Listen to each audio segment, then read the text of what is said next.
Hey, what's up guys? Welcome back once again. सड़कें सिर्फ अपनी मंजिल तक हमें नहीं पहुंचाती बल्कि कहीं और भी पहुंचा सकती हैं। आज की कहानी शब्दों को काफी अच्छे से विवरण करके बताएगी।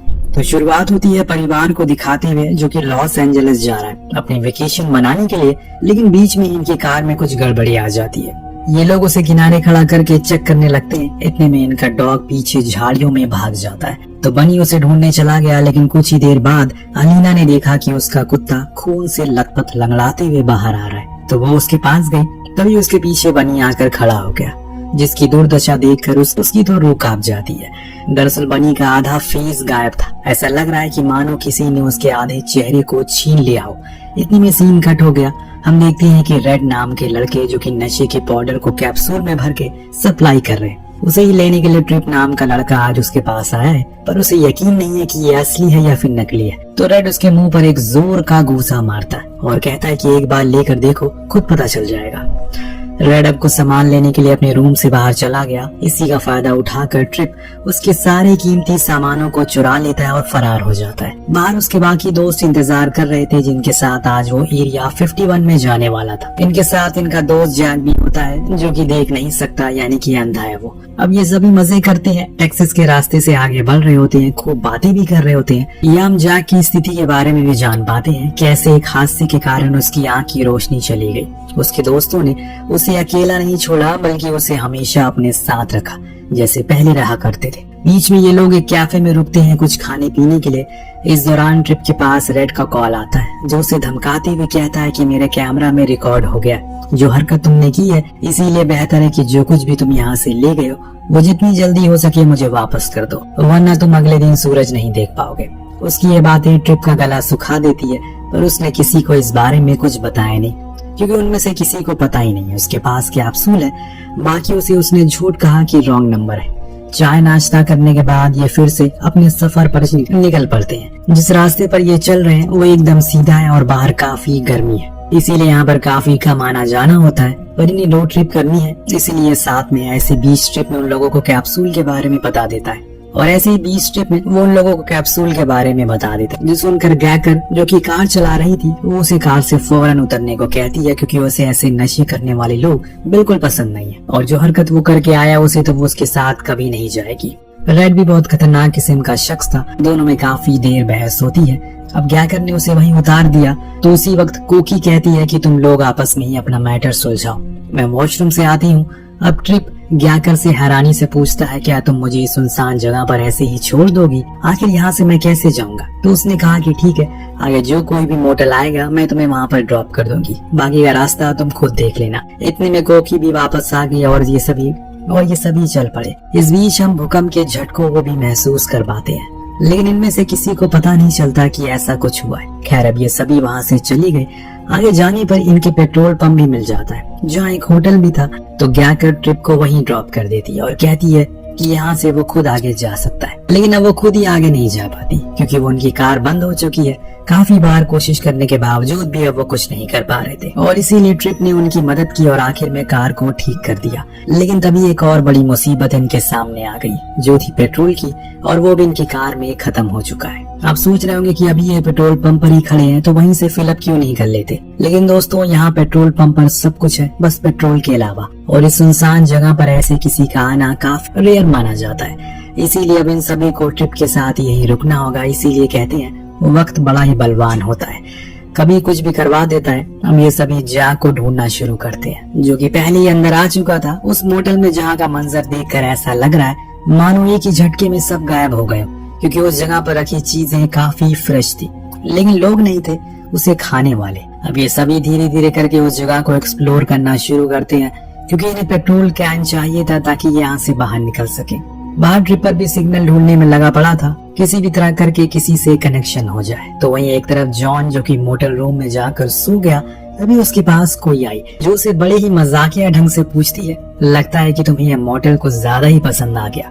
इतने में उसके पास ही ड्रॉर में पड़ी एक किताब नजर आई, जिसे लेकर वो बाहर आया, जहाँ पर जाकर भी बैठी थी। और इधर ट्रिप को जब सिग्नल नहीं मिल पाया तो वो स्टोर रूम में गया किसी काम की चीज की तलाश में, लेकिन वहाँ भी उसे कुछ नहीं मिलता। उधर कोकी ने जब गेकर को वो किताब दी तो उसने कहा कि ये तो खून से सनी हुई है, ऐसा लगता है किसी ने पागल आदमी ने इसे लिखी होगी। मुझे ये मोटल ठीक नहीं लग रहा है, इसीलिए मैं तो बाहर फील्ड में ही कैंप लगाऊंगी। इतने में वहाँ पर ट्रिप आ गया जो बताता है कि वो बाहर रोड पर जा रहा है, हो सकता है कोई मदद मिल जाए। हालांकि गेकर उसे जाने से मना करती है क्योंकि जब दिन में कोई नहीं आता तो रात में भला कोई यहाँ क्यों आएगा। लेकिन ट्रिप चला गया। जब वो रोड पर चल रहा था तो अचानक से पीछे कार की हेडलाइट देखी। फौरन भागते हुए जाकर झाड़ियों में छुप गया क्योंकि उसे कहीं न कहीं ये लग रहा है कि रेड तो नहीं आ गया, क्योंकि उसे पता था कि वो लोग एरिया 51 की तरफ जा रहे, जो कि उसने खुद ही उसे बताया था। अब बातों के दौरान उस कार में असल में एक बूढ़ा शख्स था जो रुक कर कहता है कि वो अपनी बीबी रोज को ढूंढ रहा है, क्या उसने उसे कहीं देखा है। ट्रिप ने जवाब में कहा कि नहीं, मैंने उसे तो कहीं नहीं देखा, ये सब वो उन्हीं झाड़ियों के पीछे छुपे हुए बोल रहा था। जो देख वो बूढ़ा शख्स कहता है, अरे तुम इतना डर क्यों रहे हो, बाहर आ जाओ, मुझे तुम्हें देखना है। तब ट्रिप बाहर आया तो उस शख्स ने कहा कि तुम पहले शख्स हो जिसे आज मैंने देखा है, वरना सुबह से यहाँ मैंने सिर्फ रेत ही रेत देखी और कुछ नहीं। क्या तुम भी किसी को ढूंढ रहे हो? जवाब देते हुए उसने बताया, दरअसल मेरा दोस्त यहीं पास वाले मोटल में रुका है। जो सुनकर उस शख्स ने उसे लिफ्ट दिया और उस मोटल पर ले जाकर छोड़ दिया, जहाँ जब गेकर अपनी ओर उसे आते हुए देखती है तो खुश हो गई क्योंकि शायद उनकी मदद हो सकती है। अब बूढ़ा शख्स कार से उतरा और खुद का इंट्रोडक्शन हेनरी कहकर किया। दरअसल वो सुबह से अपनी खोई हुई पत्नी को ढूंढ रहा है जो अचानक न जाने कहाँ चली गई। सुबह जब वो घर से निकला तो सब कुछ ठीक था, लेकिन एक अचानक उसकी आंखों के सामने सब कुछ काला सा छा गया। उसी दौरान उसकी बीवी उससे दूर हो गई।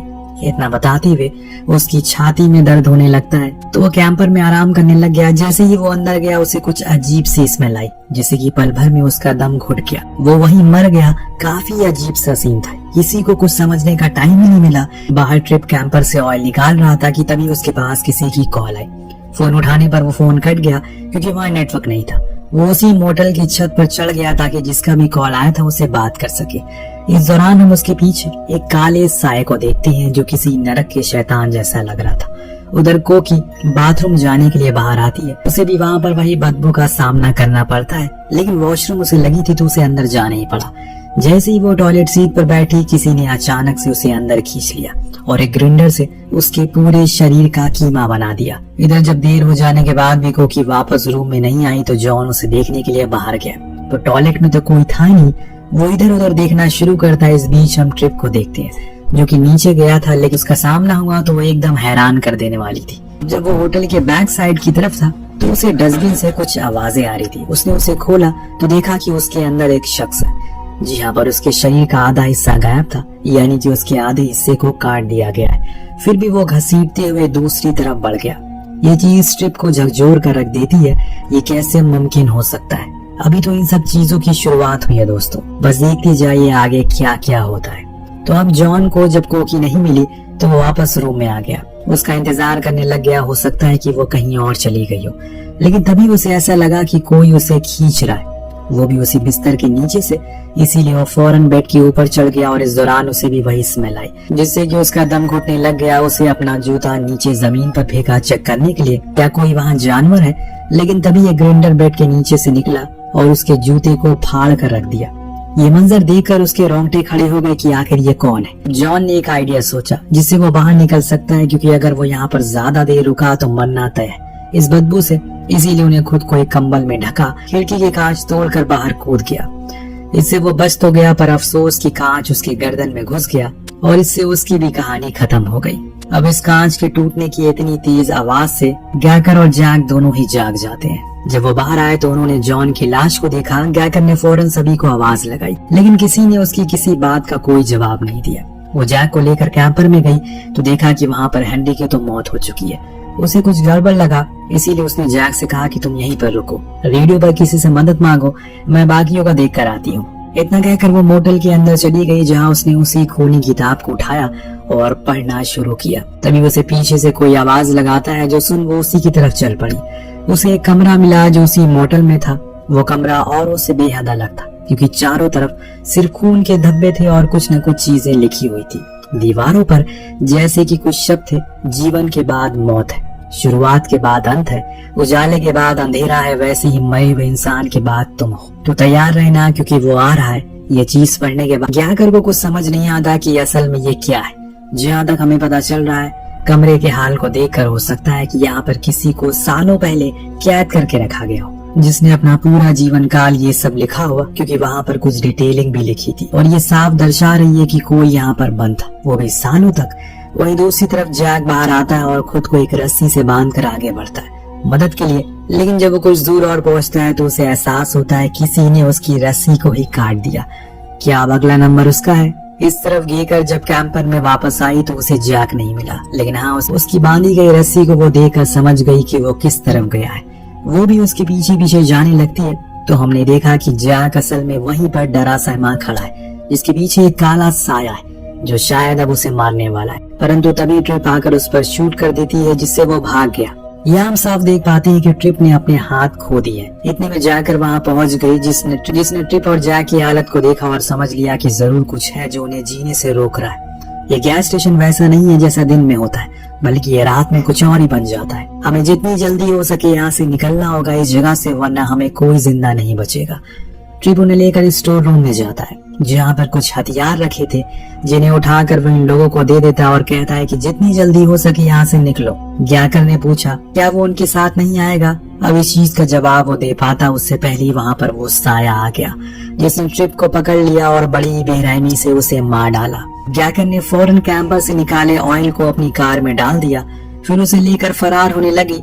लेकिन वो साया उसकी कार के ऊपर आ गया, पर वो फिर भी नहीं रुकी और फुल स्पीड से कार को भगाने लगी। फुल स्पीड से खुद की कार को हेनरी की कैंपर से टकरा दिया, जिससे वो साया वहीं रह गया और ये दोनों वहाँ से निकल गए। कुछ समय के बाद उजाला होता है, हम देखते हैं कि दोनों ही अब घर की तरफ जा रहे हैं। लेकिन वो साया अभी भी इनकी कार के ऊपर था, जिसने कार की छत को ही फाड़ दिया और गैकर ने जानबूझकर कार को पलट दिया, जिससे उनका बहुत बुरा वाला एक्सीडेंट होता है। काफी समय के बाद एक शख्स आकर गैकर को बाहर निकालता है और उसे सांस देकर होश में लाता है। उसी शख्स ने पुलिस भी बुलाई थी, ये कोई और नहीं बल्कि रेड था। जी हाँ, वही रेड जो ट्रिप को ढूंढ रहा था। पर अभी रुकिए, कहानी यहाँ खत्म नहीं होती, अभी तो सबसे बड़ा वाला ट्विस्ट आना बाकी है। दरअसल यहाँ इन लोगों के साथ हेनरी की वाइफ रोज भी मौजूद थी। जी हाँ दोस्तों, जिसने बताया उसके पिता की मौत असल में बीच रास्ते में हार्ट अटैक से हुई, जिसमें उन्होंने अपनी कैंपर को साइड में खड़ी एक कार से टकरा दिया।